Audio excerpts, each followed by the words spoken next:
Alors il y a maintenant la question que je vais vous poser à tous de l'impact en fait de vos interventions sur le terrain, en se demandant si quelque part cet impact de vos interventions ne peut pas être justement source quelque part de cette crise qu'on évoquait tout à l'heure, c'est-à-dire de conflits contre les personnels eux-mêmes. Ronnie Broman peut-être. Donc est-ce que le fait que les humanitaires interviennent sur des terrains ne crée pas, par exemple, des discriminations au sein des différentes catégories de belligérants ou de populations? Et est-ce que, quelque part, le fait d'humanitaires expatriés sur ces terrains-là n'est pas devenu, en soi, une cause même d'hostilité? Oh non, je ne crois pas. Ça serait pousser enfin, il me semble que c'est pousser le paradoxe un peu loin. Et je fouillais dans ma mémoire en écoutant la question, et je ne trouve pas d'exemple qui aille dans ce sens-là. J'irais même jusqu'à dire plutôt le contraire. Des humanitaires d'ONG internationales, donc dans une large mesure étrangers au pays, donc au conflit, sont moins tentés par des discriminations ordinaires que du personnel national, soit parce qu'il est sous pression, soit parce qu'il a lui-même ses préférences et qu'elles se traduisent dans les priorités qu'il accorde à certains ou à d'autres. Vous savez, j'ai en tête, par exemple, en dehors de toute affaire conflictuelle, une étude faite par une anthropologue au Kenya, une anthropologue kenyane d'ailleurs, je crois, qui montrait qu'une des principales raisons expliquant la défection des patients qui suivaient des traitements contre le sida, c'était moins l'absence de disponibilité de moyens. Bon, au Kenya, tout de même, c'est assez sérieux. Le dispositif anti-sida fonctionne plutôt bien. C'était moins donc les questions matérielles que la manière dont les patients étaient reçus par le personnel des centres de santé. Avec rudesse, avec parfois brutalité, enfin disons sans aucune chaleur, quoi. Et c'est cela qui était donc. En général, on reconnaît, il y a des exceptions à cela, mais on reconnaît que les organisations étrangères, ne serait-ce que parce qu'on est de passage, parce qu'on est là de façon volontaire, enfin, c'est pas parce qu'il y a des traits moraux qui seraient supérieurs dans un coin ou dans l'autre, mais parce que des conditions sociales d'exercice qui sont différentes, reste que le résultat pour le patient, il est sensible. Les gens préfèrent avoir affaire à un personnel soignant étranger qu'à un personnel soignant local, bien souvent parce qu'ils vont être mieux reçus. Mais en même temps, il y a des exemples assez récurrents où on accuse les ONG internationales présentes sur un terrain de conflit de soigner tel type de combattants, mais n'ayant pas accès aux autres, à ceux d'en face, d'être accusés à ce moment-là d'être plutôt partie prenante d'une des parties du conflit, par exemple. Oui, bien sûr. Enfin, c'est l'effort que doivent faire les humanitaires. Ils y arrivent assez souvent. Ils ne peuvent pas le faire. Ils ne peuvent pas être toujours. Enfin, le succès n'est pas toujours là. Mais c'est l'effort des humanitaires que d'aller chercher l'ensemble des victimes et de préférence d'ailleurs celles qui sont le plus loin, celles qui ont la plus grande difficulté d'accès aux soins. Et c'est d'ailleurs, pour introduire une petite note quand même de distance, de tension avec les militaires, c'est précisément la raison pour laquelle les humanitaires ne doivent pas être accoquinés avec un groupe militaire ou un autre. Et aussi bien les relations avec les uns et les autres doivent-elles être apaisées, et je ne reviens pas du tout sur ce que je disais tout à l'heure, je trouve qu'une bonne partie des dérapages de l'humanitaire dans les discours et les pratiques tient aux pratiques des humanitaires eux-mêmes et pas à celles des militaires, qui dans l'ensemble font la mission qui leur est confiée, tandis qu'à mon avis les humanitaires en débordent bien souvent. Mais ça suppose aussi que, par exemple, sur des théâtres d'opération où interviennent plusieurs types de forces armées, des forces rebelles, des forces internationales, des forces locales, nous devons nous assigner au devoir d'établir des relations absolument identiques avec toutes les parties belligérantes, et considérer par exemple qu'une force de casque bleu au Congo ou ailleurs, c'est aussi une partie belligérante, contrairement à ce que le casque bleu pourrait laisser entendre. Et un colonel de l'armée française, si respectable soit-il, doit être traité exactement de la même manière, c'est-à-dire sans plus de connivence, de complicité, de quoi que ce soit, qu'un commandant taliban en Afghanistan. Ça, c'est un prérequisite politique et comportemental qui me semble essentiel. Cet élément-là acquis, notre boulot, c'est précisément de nous échapper des lignes qui sont tracées par les forces internationales ou les belligérants, et puis d'aller chercher le plus possible les victimes là où elles sont. À ce prix-là, je pense qu'on peut gagner, sauf exception qui existe et qu'il ne faut pas ignorer, mais on peut gagner le respect et la considération des belligérants. Sur ces questions de cas de conscience, colonel Angot, est-ce que parfois... C'est pas un cas de conscience, oui, c'est non, une c'est politique simple. Tout à fait. Mais ce que je voulais savoir de votre part, c'est est-ce qu'il n'y a pas, du côté militaire, parfois un cas de conscience entre une éthique médicale, une pratique médicale et la stratégie globale militaire dans laquelle s'inscrit votre opération de terrain à ce moment-là? Je ne crois pas. Je pense que ça fait partie un petit peu de mythes, parce que tout simplement, il n'y a pas de télescopage entre la réalité individuelle tactique et puis la vision stratégique. L'acteur médical de terrain qui est au cœur du conflit, il n'a ni le temps, ni les moyens, ni le cadre d'exercice de se poser la question de savoir s'il va prendre en charge, pas prendre en charge, si cette prise en charge, elle va influer ou pas le fil des opérations.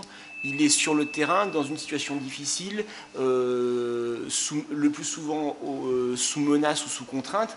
Et donc, il va prendre en charge ses blessés, quelle que soit leur origine, en fonction du niveau de gravité. Et il va d'abord les extraire de la zone dangereuse et ensuite traiter les urgences vitales.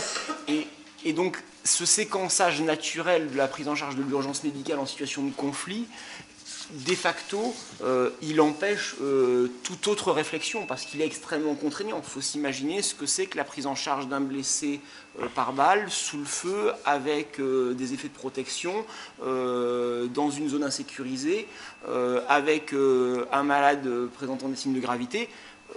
Tout urgentiste comprend aisément qu'entre les efforts physiques, la mise à l'abri et l'effort mental dédié à son patient, une fois qu'on a fait tout ça, on est le plus heureux des hommes. Paul-Henri Arny, on évoquait la question justement des attitudes différentes des uns et des autres. Il y a aussi cette question donc de l'attitude vis-à-vis des victimes, avec des discriminations possibles. CICR, c'est donc la recherche de la neutralité, de ces principes de neutralité. Est-ce que vous avez des exemples où le CICR, malheureusement, s'est trouvé dans des situations qu'on évoquait avec Ronnie tout à l'heure, de discrimination involontaire? Non, involontaire, je ne pense pas. Du moment où on essaye d'avoir systématiquement accès à toutes les parties d'un territoire, à toutes les victimes possibles, je me souviens personnellement en Bosnie où beaucoup d'agences étaient accusées de travailler que du côté bosniaque à Sarajevo. Nous, on avait des programmes également à Banja Luka et dans d'autres villes de Bosnie sous contrôle serbe. J'entends, ça fait sens. C'est pas la neutralité qui n'est pas une valeur, qui est un outil opérationnel, mais la valeur fondamentale, c'est l'impartialité et c'est l'indépendance. Hein. Ça, c'est vraiment des fondements de notre action. On essaie systématiquement, à l'image de l'éthique médicale, d'être impartial, c'est-à-dire d'assister toutes les victimes de tous les côtés. Et pour ça, l'exemple concret que je pourrais sortir aujourd'hui, qui explique aussi le mode opérationnel dont parlait Ronnie Bourban et l'approche vis-à-vis des militaires, y compris les forces internationales, c'est l'Afghanistan. Aujourd'hui, en Afghanistan, qui est un conflit qui provoque beaucoup de blessés et beaucoup de problèmes de santé, le CICR travaille dans tout le pays avec des outils modernes que sont par exemple des SMS pour intervenir online, pour intervenir vraiment en direct, je dirais, au fur et à mesure que les incidents se produisent sur la route, par exemple l'évacuation d'une ambulance. On a des contacts par notre présence en Afghanistan qui remonte à plus de 35 ans, par la connaissance du terrain, par le fait qu'on est en contact chaque semaine avec 600 à 800 interlocuteurs internationaux, afghans, et quand je dis afghans, gouvernementaux et talibans. On peut intervenir pour débloquer une ambulance qui arrive de Wardak ou qui arrive de Kandahar auprès de tout l'échelon de la force internationale, mais aussi auprès des 47 commandants talibans qui contrôlent la route. Hein. Il y a un éclatement de l'autorité, il y a une difficulté d'agir, mais notre ancrage, nos principes centraux comme l'impartialité qui fait que, contrairement à l'approche globale intégrée qui accourt que, par définition, dans les territoires contrôlés par une force internationale ou par une force gouvernementale, mais qui n'a pas tellement cours de l'autre côté des lignes. On s'intéresse à vraiment évacuer et à rendre service à toutes les victimes du conflit où qu'elles se trouvent. Et pour ça, on n'a aucun problème, et on le fait de manière systématique, à entrer en contact avec, exactement de la manière que décrivait Ronnie, avec la même politesse et la même distance, que ce soit un général américain ou un commandant taliban. C'est fondamental. Et pour ça, il faut se distancer à une bonne distance des acteurs militaires, quels qu'ils soient, pour pouvoir finalement sortir des blessés de coins où il n'y a aucune raison qu'ils sortent, parce que le trafic civil a cessé, parce que l'asymétrie du conflit fait que les gens ne bougent plus d'une ville à l'autre. Et donc aller sortir des blessés d'une région reculée requiert un accès, une acceptabilité, une perception où ces valeurs fondamentales d'impartialité, d'indépendance et de neutralité sont essentielles. Dominique Kerlouan. Ouais, je voudrais donner l'exemple pas seulement de camps de belligérants différents, mais de groupes de population auxquels un projet humanitaire peut s'intéresser, en donnant l'exemple d'Action contre la faim. À l'époque, ça s'appelait Action internationale contre la faim, donc au Pakistan, dans les camps de réfugiés afghans. Et on avait un dispensaire uniquement pour les femmes et les enfants, parce que les femmes, justement, n'avaient pas accès aux soins au travers des dispensaires du HCR, tenus essentiellement par des hommes médecins pakistanais ou afghans. Et donc on a été la cible d'intimidation d'Afghans donc dans les camps qui ont heureusement choisi la nuit pour mettre des bombes dans un dispensaire qui était une tente, et puis pour venir nous intimider, pas tellement pour s'occuper des ennemis, etc., parce que la question ne se posait pas, mais pour qu'on soigne leurs femmes avant toutes les autres et avant la centaine qui était là depuis très tôt le matin pour être soignée.